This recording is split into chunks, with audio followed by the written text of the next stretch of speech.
السلام عليكم ورحمة الله وبركاته. معاكم مستر أحمد العبد من قناة دروس عالمية أونلاين. إن شاء الله هنبدأ النهاردة منهج الترم الثاني، أول درسين من الوحدة السابعة lessons 1 and 2 الصف الأول الإعدادي من كتاب جيم. كل الناس اللي جابت درجات نهائية في الترم الأولاني أو أقل درجة أو اتنين اكتب في تعليقات درجتك، هنعمل لك تهنئة باسمك على منتدى القناة وكمان شهادة تقدير باسمك. يلا بينا نبدأ مع أول حاجة. هنقرأ دلوقتي الكلمات، هنتعرف على النطق الصحيح، هنشرح الجرامر، نعلق على كل التريكات اللي موجودة فيه، هنتعرف إزاي نحل سؤال الديالوج وسؤال الباراجراف والإيميل اللي معظمنا بيشتكي منهم. هنحل على ده كله أسئلة ونقول السبب بتاع الحل. يلا بينا نبدأ مع أول حاجة، أهم كلمات الدرس الأول والثاني. هنقرأ كل كلمة مرتين زي ما احنا متعودين. لو أنت بتقرأ حاول تكرر ورايا عشان تعرف النطق الصحيح بتاع الكلمات. aquarium aquarium. be aged be aged. طبعا be مقصود بها am أو is أو are، was أو were. big wheel big wheel. bowling alley bowling alley. canteen canteen. diary diary. dinosaur dinosaur. dolphin dolphin. exhibition exhibition. العمود اللي على اليمين football stadium football stadium.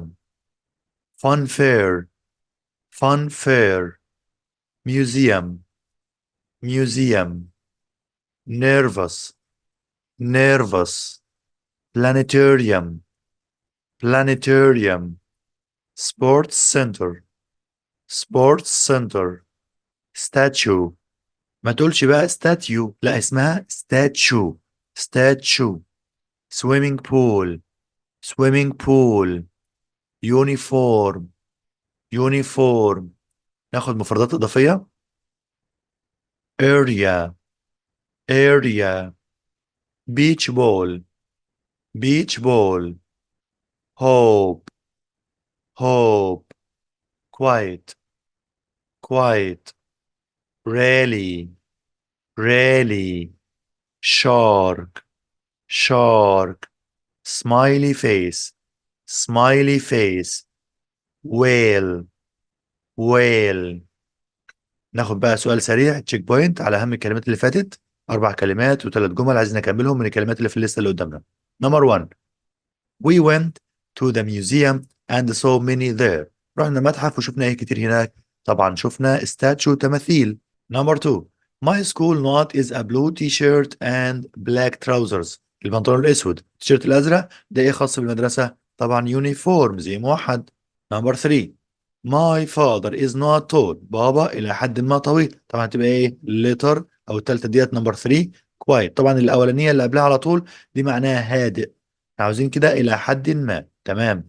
ناخد بعد كده language expressions تعبيرات لغويه. بنجيب فعل مع صفه او مع اسم بيديني معنى معين، ممكن يتغير المعنى حسب تغير الكلمات. do activities يؤدي انشطه. go bowling يذهب لعب رياضه البولينج. go shopping يذهب للتسوق. have a haircut يقص شعره. make a decision يتخذ قرار. take a bus ياخذ اتوبيس او يستقل اتوبيس. حروف الجر مهمه جدا. frightened of خائف من. help with يساعد فيه.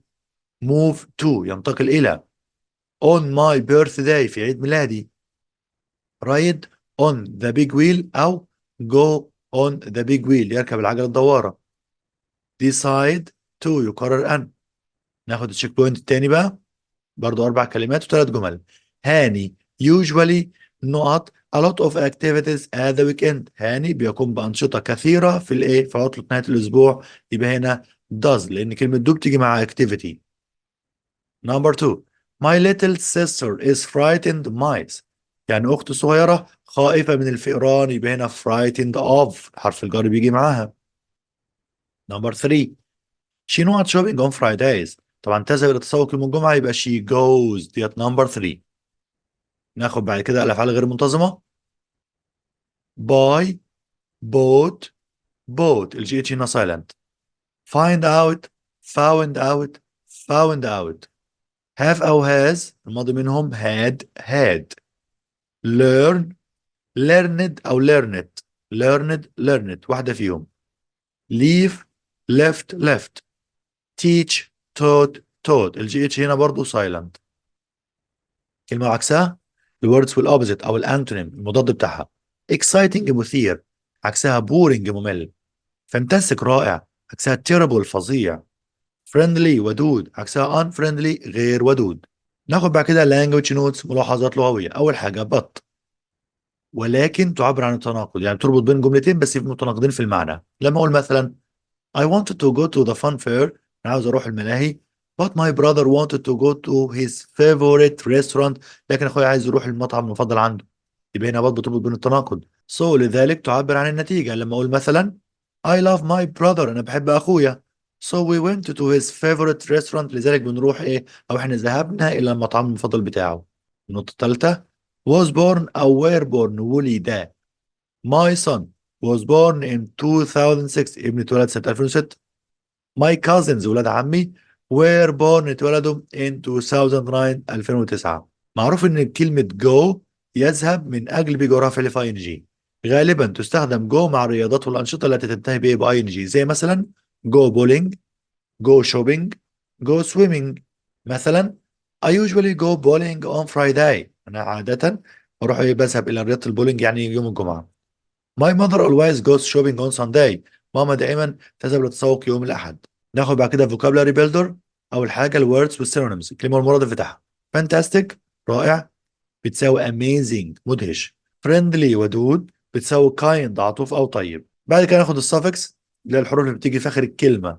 exhibit يعرض، لما أضيف لها ion حولنا الفعل ده إلى اسم بقت exhibition معرض. يبقى الكلمة أصلها exhibit لكن ديت exhibition. فريند صديق، لما ضيف لها ال واي حولنا الاسم الى صفه بقت فريندلي ودود. بعد كده في كلمات متشابهه في السبيلنج لكن مختلفه في المعنى، زي كلمه دايري مفكره يوميه، ديري منتجات البان. طب ايه بقى مستر الفرق؟ طبعا ديت مفكره يوميه بكتب فيها مذكرات، لكن ديت حاجات فيها منتجات الالبان زي الشوكولاته مثلا كادبري اللي هي اصلا تعتبر مقاطعه ما حدش بيشتريها دلوقتي خالص اصلا عشان فلسطين طبعا. فانا بقول ديري لا مكتوبه كده على دار الشوكولاته، فبالتالي دي اسمها منتجات البان، يعني الحاجه دي داخل فيها منتجات الالبان. كوايت الى حد ما، كوايت هادئ، شبه بعض في الايه في السبيلنج لكن مختلفين في المعنى تماما. ناخد بعد كده نصوص الريدنج والليسننج. طبعا هناخد اهم النصوص عشان طبعا وقت الترم التاني ضيق جدا، فعشان ايه مش هناخد كل النصوص عشان ايه في حاجات بتبقى متكرره، فانا هاخد الاهم واللي بيجي في الامتحانات. دينا بتتكلم بتقول it was my birthday last Saturday، كان عيد ميلادي يوم السبت اللي فات. so I went to the museum، رحت للمتحف with my mom and sister، مع ماما واختي. and we saw some old statues، شفنا تماثيل قديمه. we learned a lot، اتعلمنا كتير. in the evening في المساء I wanted to go to the fun fair، كنت عايز اروح الملاهي. but my brother wanted to go to his favorite restaurant، لكن اخويا كان عايز يروح المطعم المفضل بتاعه. I love my brother، انا بحب اخويا. so we went to the restaurant، رحنا المطعم اللي هو عاوزه. we went there for months ago for his birthday، ورحنا هناك من 4 شهور في عيد ميلاده ايضا. and 2 days ago من يومين on Sunday يوم الاحد we went to the planetarium، رحنا طبعا ايه القبة السماوية. but it was closed، لكنها كانت مغلقة. so we took a bus، أخذنا الأتوبيس to the aquarium، إلى معرض الأحياء المائية on the other side of the town، في الجانب الآخر من المدينة. it was fantastic، كان رائع. I saw a shark، وشفت سمكة الايه القرش. ناخد الموضوع التاني بنتكلم على آدمز دايري، المفكرة اليومية ومذكرات ايه آدم اليومية. نشوف كده كل يوم كان بيعمل ايه. طبعا كل كلامنا في الماضي. Sunday 8 May، يوم الأحد 8 مايو. Yesterday our family moved to our new house in Alexandria، بالأمس أسرتنا انتقلت إلى المنزل الجديد في اسكندرية. It took 3 hours to drive from our old house in Cairo، استغرق مننا 3 ساعات عشان نقود السيارة من منزلنا القديم في القاهرة. Monday 9 May، يوم الاثنين 9 مايو. This morning في الصباح ده يوم الصبح يعني الاثنين الصبح Mom and I went shopping، أنا وماما رحنا تسوق to buy a new school uniform، عشان نشتري زي موحد للمدرسة for me من أجلي. I hope students are friendly in my new school، والله أتمنى إن الطلاب يكونوا ودودين في المدرسة الجديدة بتاعتنا. Tuesday 10th of May، الثلاثاء 10 من مايو. Today في اليوم ده I went to my new school، رحت المدرسة الجديدة بتاعتي. I was quite nervous، كنت متوتر شوية إلى حد ما. but I sat next to a boy called سامي، لكني جلست بجوار ولد اسمه سامي. and he was friendly، كان ودود جدا. We had lunch together. تناولنا الغداء مع بعض. In the school canteen. في المقصف أو المطعم بتاع المدرسة. Monday 16th of May. Monday الاثنين في 16 من مايو. What a fantastic weekend. ده أسلوب تعجب. يقول لك يا لها من أجازة رائعة. I went to Sammy's house on Saturday. رحت منزل سامي يوم السبت. We played football in the park. لعبنا كرة في الحديقة. I don't usually like football. أنا في العادة ما بحبش كرة القدم. But all his brothers wants to play. لكن كل اخواته كانوا عايزين يلعبهم.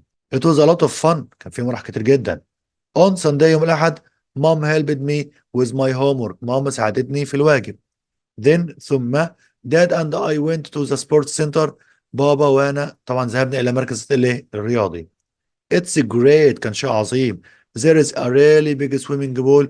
وكان فيه فعلا حمام سباحة كبير جدا. ناخد بقى تدريبات على كلمات الجزء اللي فات، وزي ما اتفقنا الناس اللي متابعينا من زمان عارفين بنوقف الفيديو في اللحظة ديت نراجع الجزء اللي فات كويس جدا، بقى كده نحل الأسئلة لوحدنا ونشغل الفيديو تاني عشان نعرف إجابتنا صح ولا غلط، وعشان نعرف الحل والسبب بتاع الحل يعني. وطبعا بتكتب لي في الإجابات عشان تتفاعل معايا وتشجعني عشان نستمر. طبعا بتعمل لايك وتكتب جبت كام من 16 في كلمات الدرس الأول والتاني. نشوف أول حاجة نمبر 1. The balls are very heavy at the.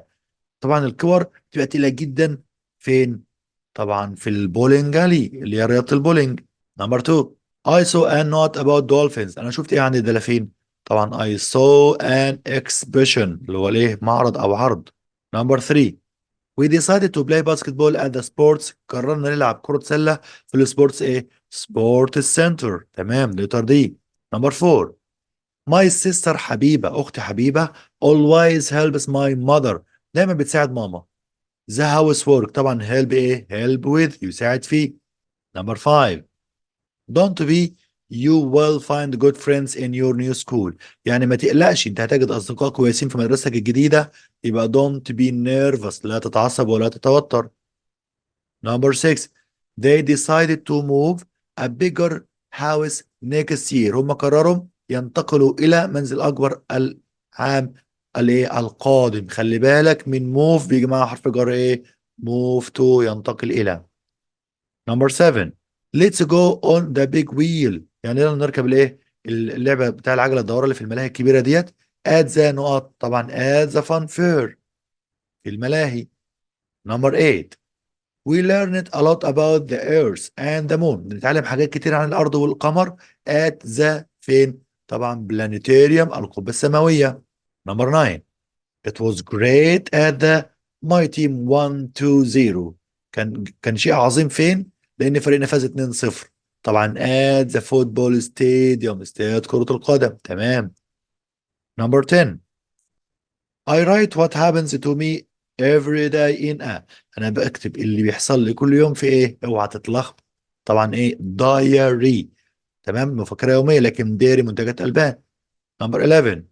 We had lunch together in the school. طبعا احنا تناولنا الغداء مع بعض في السكول ايه؟ in the school canteen مطعم المدرسة. Number 12. Some people are of dogs. بعض الناس بيعملوا ايه من الكلاب؟ طبعا خايفين يبقى هنا frightened خائف من. فمش بعض الناس تقريبا كل الناس. Number 13.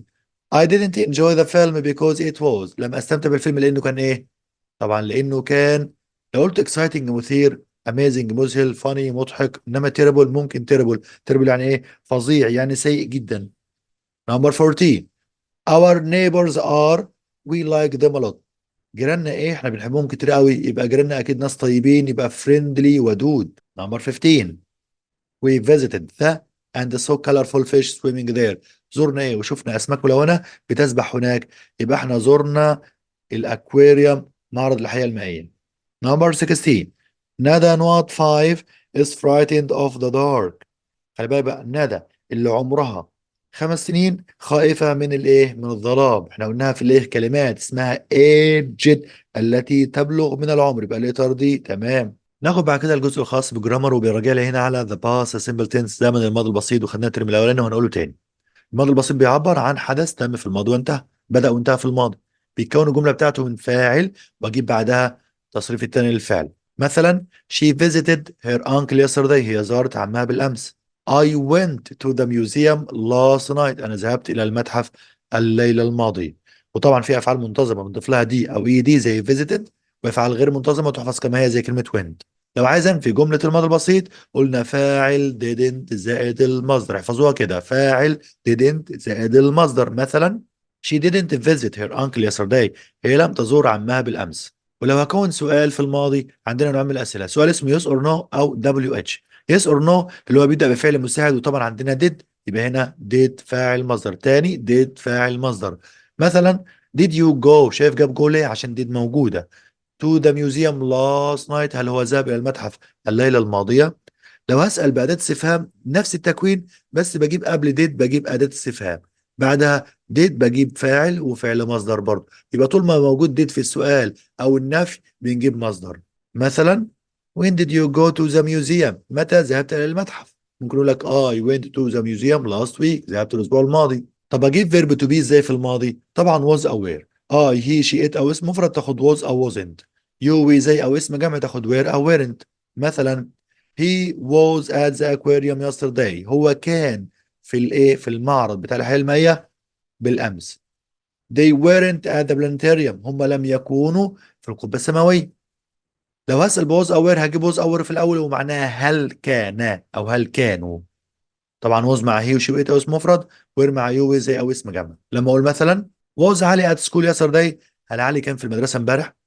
ممكن اقول yes he was او no he wasn't. Were the boys happy at the fun fair، هل الأولاد كانوا سعداء في الملاهي؟ ممكن أقول yes they were أو no they weren't. ولو هسأل بأداة استفهام نفس التكوين، أجيب قبل was أو were أداة استفهام. أداة استفهام was أو were فاعل، اوعى تقول لي مصدر بقى، ليه يا مصدر؟ ده المصدر مع did فقط مش مع was و were. How was your weekend علاء، كيف كانت عطلة نهاية الأسبوع بتاعتك يا علاء أو يا آلاء، والاتنين نفس الاسم على فكرة. It was fantastic، كانت رائعة. كل زمن بيبقى ليه كلمات أو تعبيرات تدل على الماضي. فالتعبيرات اللي عندنا هنا تعبر عن شيء كنا بنتكلم عليه في الماضي، زي مثلا last weekend، last month، last year، 3 days ago، a week ago، a month ago. ملاحظين حاجة؟ last بتيجي قبل المدة الزمنية، لكن ago بتيجي بعد المدة الزمنية المحددة. yesterday afternoon، yesterday evening، yesterday night. in واجيب سنة في الماضي 2018، in October، in April.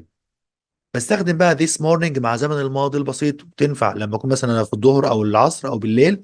او مثلا this morning، هذا الصباح يعتبر بالنسبه لي ماضي. لما اقول I had breakfast this morning، انا تناولت الافطار هذا الصباح، ممكن اكون فتره الظهر او بالليل. نحل بقى اسئله على الجزء الخاص بالجرامر، واتفقنا زي ما قلنا من شويه وقف الفيديو ذاكر الجزء اللي فات كويس جدا، بعد كده شغل الفيديو تاني عشان تعرف اجابتك صح ولا غلط، وعشان تعرف السبب بتاع الحل. طمنا على مستواك في التعليقات واكتب لي جبت كام من 16 في اسئله الجرامر القواعد بتاع الدرس الاول والثاني. نمبر 1 I not my grandparents last weekend، خلي بالك قال لك last weekend يبقى على طول ماضي بسيط visited letter A. نمبر 2 خالد went to the park 10 minutes، خالد ذهب إلى الحديقة 10 minutes إيه؟ 10 minutes ago، يعني من 10 دقائق. نمبر 3 dad not go to work yesterday، خلي بالك هنا لو قلت هو ذهب، لا ده كل الاختيارات منفية، يبقى بابا لم يذهب إلى العمل بالأمس. احنا قلنا فاعل didn't زائد المصدر، يبقى هنا didn't تمام عشان في yesterday موجودة. نمبر 4 what not you do last weekend، جاب لي هنا وات وجاب لي لاست ويك اند في الاخر، يبقى ده سؤال في الماضي البسيط، يبقى وات اداه استفهام، ديد فاعل مصدر، يبقى لتر سي تمام. يا مستر ليه ما اخترتش وير؟ ما هي وير تنفع تيجي مع يو، ما احنا قلنا الفرق بين وير وديد في الماضي ان ديد بيجي معاها مصدر، وير ما يجيش معاها مصدر، ونفس الكلام على ووز. نمبر 5 we not late for yesterday's meeting، احنا كنا متاخرين على الاجتماع بتاع الامس، يبقى وي ايه؟ احنا هنا عندنا وي ديت جمع، مفيش فعل مصدر، يبقى مش هجيب ديد هجيب where تمام. نمبر 6 when did we not our last math lesson، متى أخذنا آخر حصة رياضيات؟ احنا قلنا when أداة استفهام، did فاعل مصدر، المصدر هنا إيه؟ have letter A.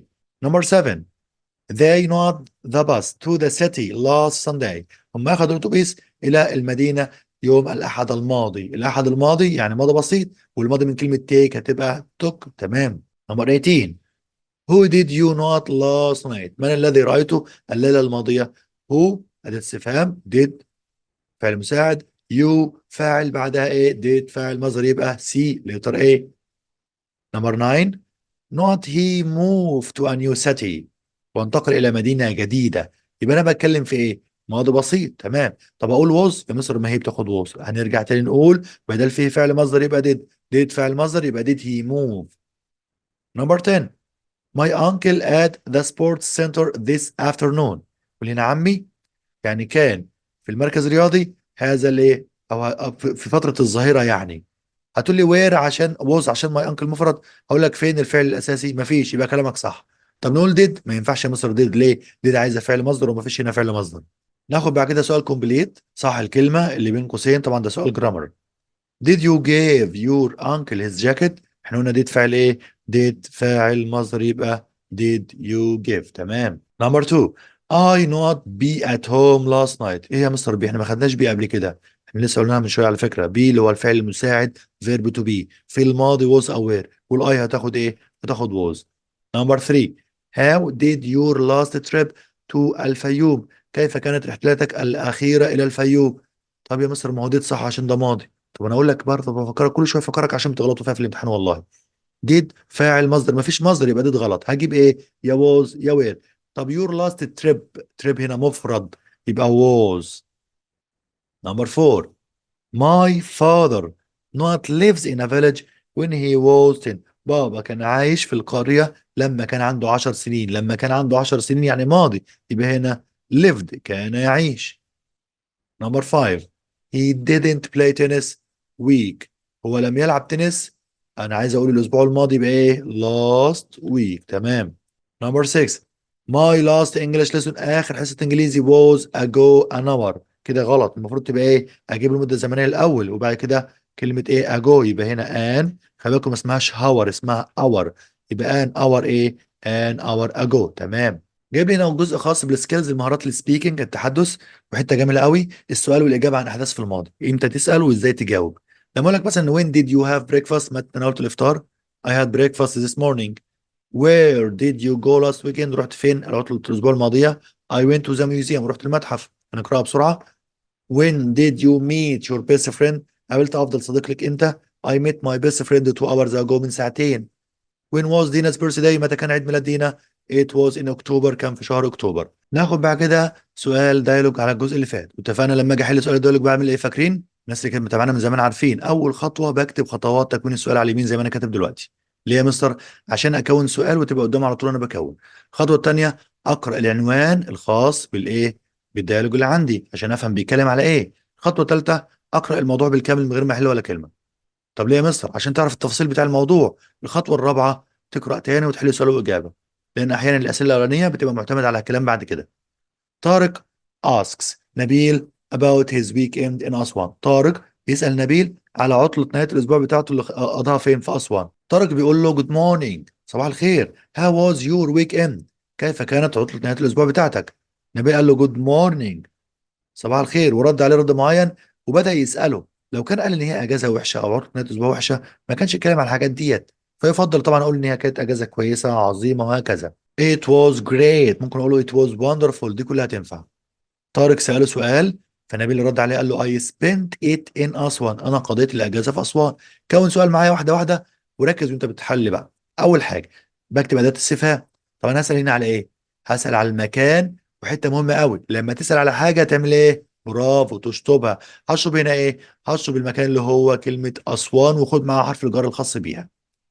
يبقى هنا شربنا أسوان. هكتب وير أداة استفهام وير، يبقى هنا وير عين المكان. تمام. الخطوة الثانية فعل مساعد، طبعا ما فيش في الإجابة ام از ار ووز وير، هعمل إيه؟ هجيب من عندي يا إما دو لو كان فعل مصدر في المضارع، داز لو كان فعل مضارع بس في اس، وديد لو كان فعل ماضي، وهنا طبعا سبنت ماضي فأنا هجيب من عندي ديد.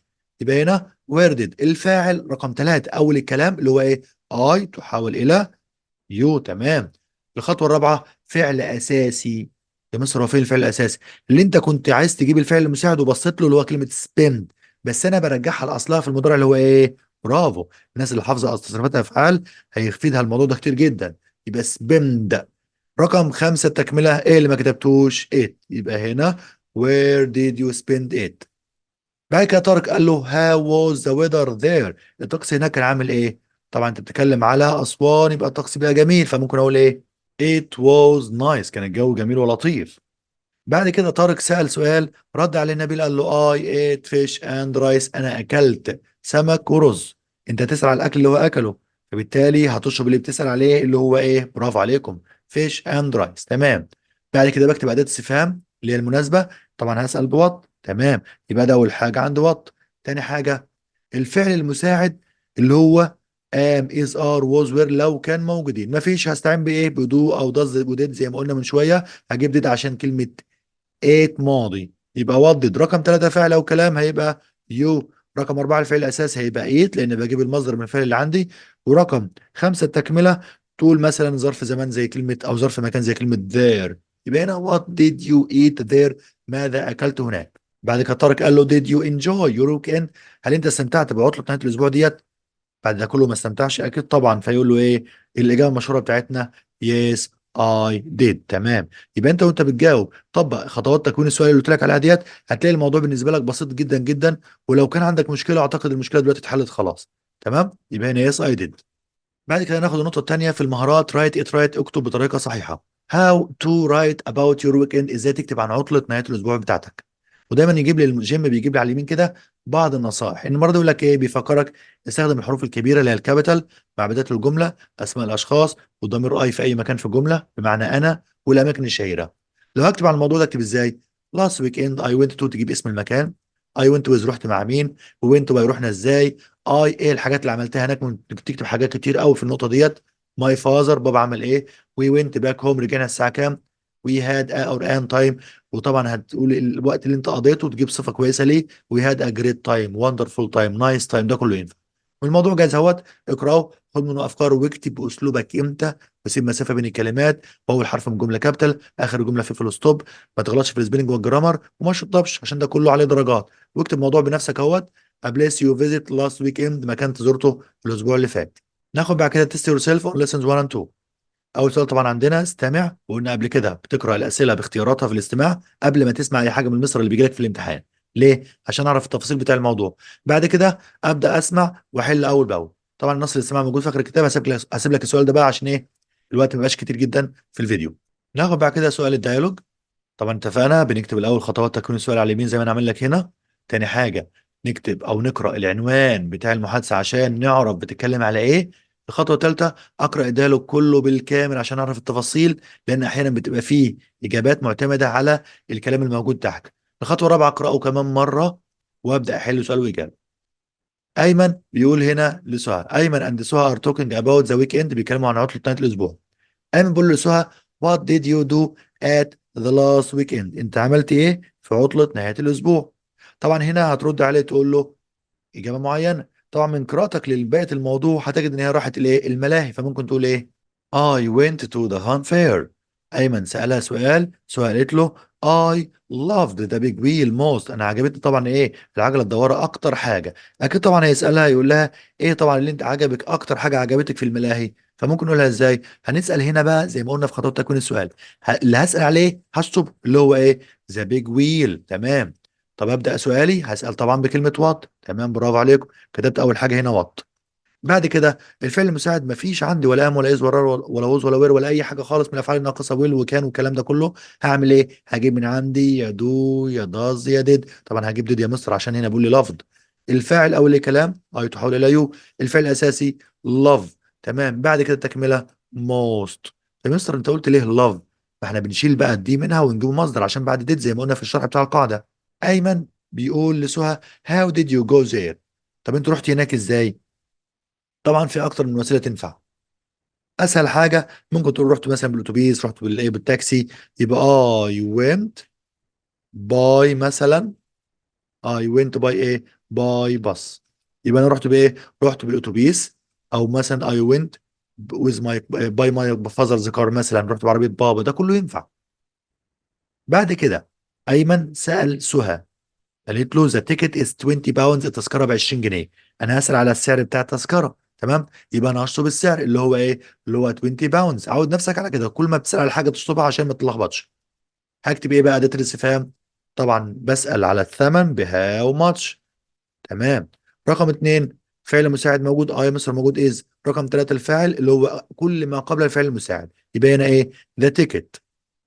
في ناس كتير بتقول يا مصر انا ما بعرفش اجيب الفعل المساعد واتلخبط فيه. قلت لك على حاجه بسيطه اهو، كل ما قبل الفعل المساعد يعتبر فاعل، فتكتبه في الخطوه بتاعته اللي هي الخطوه الثالثه.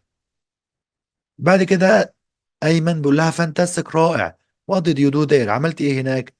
طبعا اكيد طبعا راحت الملاهي هتعمل ايه؟ اكيد هتركب مثلا العجله الدوار لانها بتحبها اكتر حاجه، فتقول له ايه؟ I rode the big wheel، انا ركبت الايه العجله الدوار اللي هي الضخمه في الملاهي.